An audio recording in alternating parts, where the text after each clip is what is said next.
Do you want to be a wizard without giving up modern plumbing? Are you drawn to magical detectives trying to make their way in a cold, hard city secretly run by mythical beings? Does your taste in vampires run more to True Blood than Bram Stoker? Then you, my friend, should take a closer look at the urban fantasy genre. Urban fantasy is a hugely popular genre in fiction and tabletop RPGs with its own unique elements and challenges.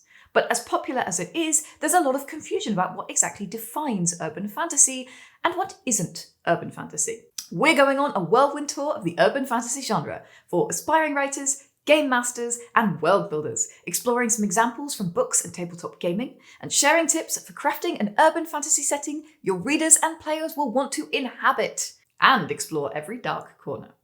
So grab your leather jacket, and let's do this. So what is urban fantasy? Simply put, it's a genre where every day meets the supernatural. Stories are, by definition, set in cities, in urban environments where mythical and fantastical creatures coexist among mundane humans and familiar surroundings. Such elements may exist secretly or may occur openly. And building convincing urban fantasy worlds involves blending the ordinary with the extraordinary in a way that makes sense, or at least suspends disbelief and creates great storytelling possibilities.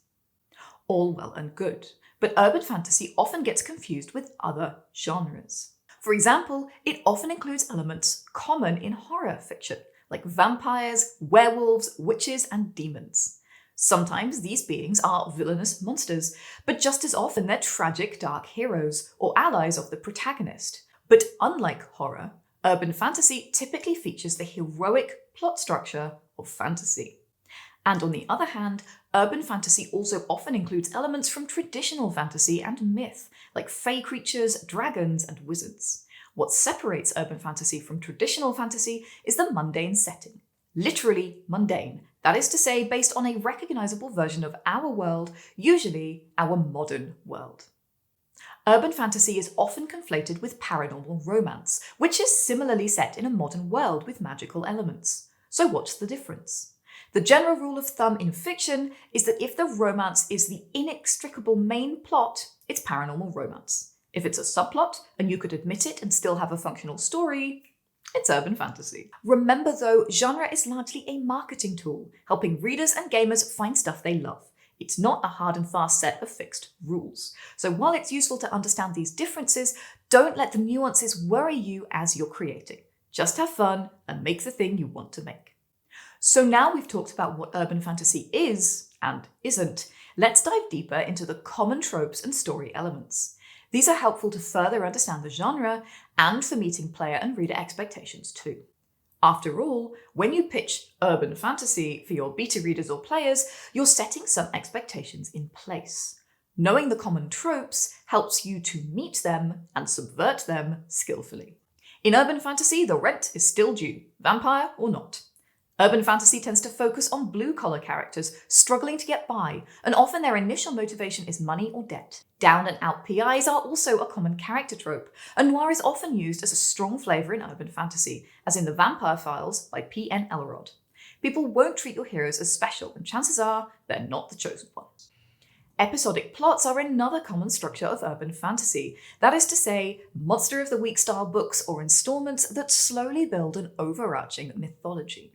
This subgenre lends itself well to serial fiction, web novels, and RPGs, letting you shroud your uberplot in mystery, aka until you figure it out. This is handled as PI cases in the Nightside series by Simon R. Green, and as literal Monster of the Week in the TV show Grimm. And speaking of worlds, urban fantasy often straddles two worlds, the magical and the mundane. And often that mystical and mythical world is hidden from normal human eyes. Maintaining this masquerade as a secret is another rich source of conflict and drama. This was spectacularly subverted, by the way, in True Blood, where the invention of synthetic blood allowed vampires to crawl out of the casket, as it were. So your hero is nobody special, but often they still get themselves into extraordinary scrapes. Nobody expects your main characters to win, including themselves. They're underfunded, overtired, and usually already struggling from the beginning of the story.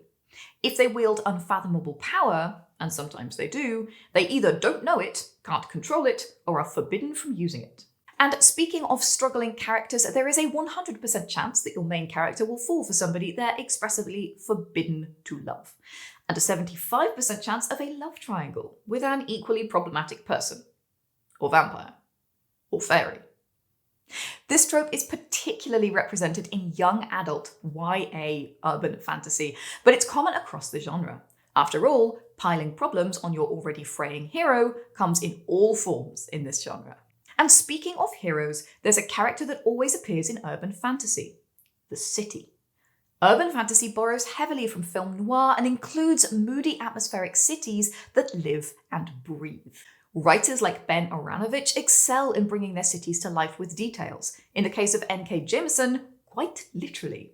And there should always be a feeling that the story couldn't possibly take place anywhere else, that the location becomes a strong story element in its own right. Now we've unpacked urban fantasy a bit further, let's talk examples. I've mentioned a few urban fantasy books already, but this urban fantasy reading list starts at the beginning and includes a wide variety of examples. Moonheart by Charles de Lint is widely considered the first urban fantasy novel, featuring an enchanted version of Ottawa. The Dresden Files by Jim Butcher are tales of a modern wizard in Chicago, which popularized the genre and was even turned into a TV series. The Rivers of London by Ben Aranovich follows Peter Grant, an ordinary constable turned magician's apprentice, as he solved crimes around London. I've read a bunch of these and I personally really enjoyed them. And last but certainly not least, the recent The City We Became by N.K. Jemisin presents a diverse group awakening as avatars of the 5 boroughs of New York, right before an eldritch horror decides to destroy it. Nice. I've added a blog in the description that includes even more examples of urban fantasy, but feel free to throw your favourites into the comments too.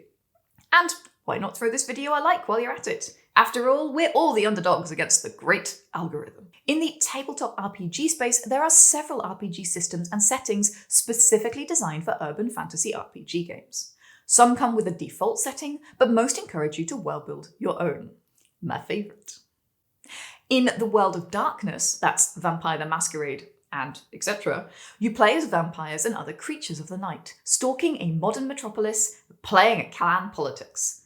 Mainly losing at clan politics, in my experience.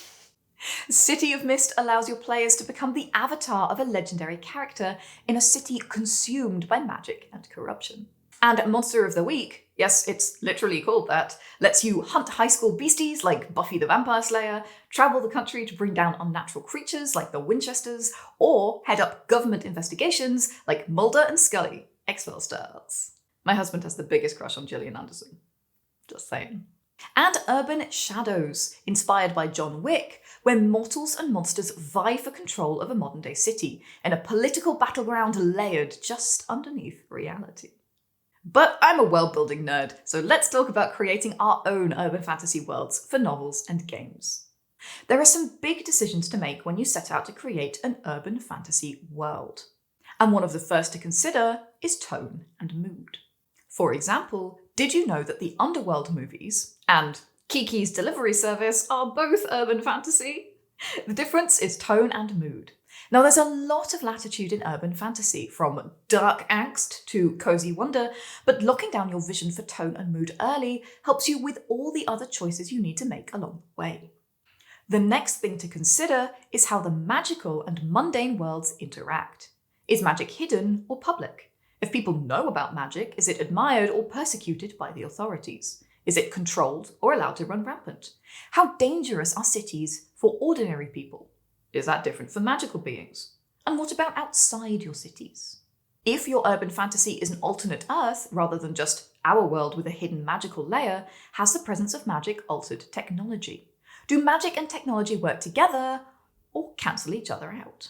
The world-building meta will guide you through all of these questions, so make sure you fill it in as you work on the core concept of your world. Now you know a bit more about what your world feels like and how it works, consider what kinds of fantasy or mythical creatures you want to include, and what you want to exclude. And similarly, what parts of the real world do you want to dig into, and what will you leave unspoken? This is known as world-building focus points, and they're really helpful for figuring out what to focus on. The danger here is that if you add every single mythical creature that ever existed and explore every single element in the world that's listed in Wikipedia, soon you'll end up with a massive, diluted setting. This is kitchen sink fantasy at its worst, and when a world is like this, a mile wide and an inch deep, so to speak, it starts to feel watered down and lacking in character. Start more limited, and you can always grow in later books and later sessions. Now you've figured out more of your setting, you might be ready to choose a location. And that should be, you guessed it, urban. Now you might choose to completely make up a city, like Terry Pratchett's Ankh-Morpork in Discworld or Keith Baker's Sharn in Eberron. In this case, spend some time considering how geography and history has shaped your world, and how it works today. I've got a whole video on world-building cities, and there's also a world-building template for settlements that's full of guidance and prompts on World Anvil. If you're using a real-life city, even if you're changing it a lot, you'll need to do some research to get the details right. Fantasy set in our world often demands more research than second world fantasy to make it feel authentic. And that goes double if you're setting your novel in a real-world city where the magic is secret. You'll need to represent every nook and cranny of it as it exists today, so it's best to choose a place that you're familiar with. For example, Ben Aranovic's Rivers of London series contains the intricate details and moods of the real-world city of London, which make the fantasy seem more authentic. I often see him asking for details on Twitter just to make sure he gets things exactly right. And if you're not writing modern-day urban fantasy, it's important to consider what technology level your world contains, and how does technology interact with the magic in your fantasy setting.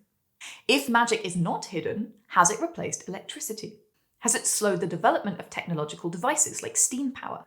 Consider Gail Carriage's Gaslamp urban fantasy series, Soulless, in which magic and the supernatural has affected what technology is available, leading to cognates of the telephone.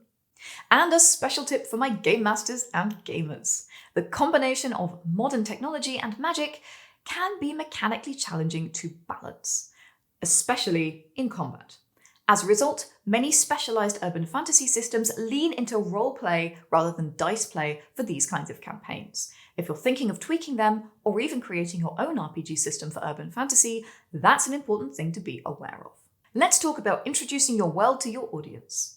An urban fantasy world contains some familiar elements and some unfamiliar ones. One of the strongest ways to introduce your audience is by using an audience surrogate. An audience surrogate is a character who isn't familiar with the important tenets of the setting, in this case often the secret magical world, and serves as a convenient exposition tool. This allows the audience to learn along as the new character is introduced to the quirks of the setting in a more natural way. In fiction, this is often a character whose supernatural abilities manifest unexpectedly, plunging them into a magical world. This trick is also used to begin Vampire the Masquerade campaigns, and in other RPG games too. Where magic is a known quantity in the setting, a character from the countryside allows you to introduce them to all the quirks of the big city and to the magic as well. And finally, a quick tip for naming things.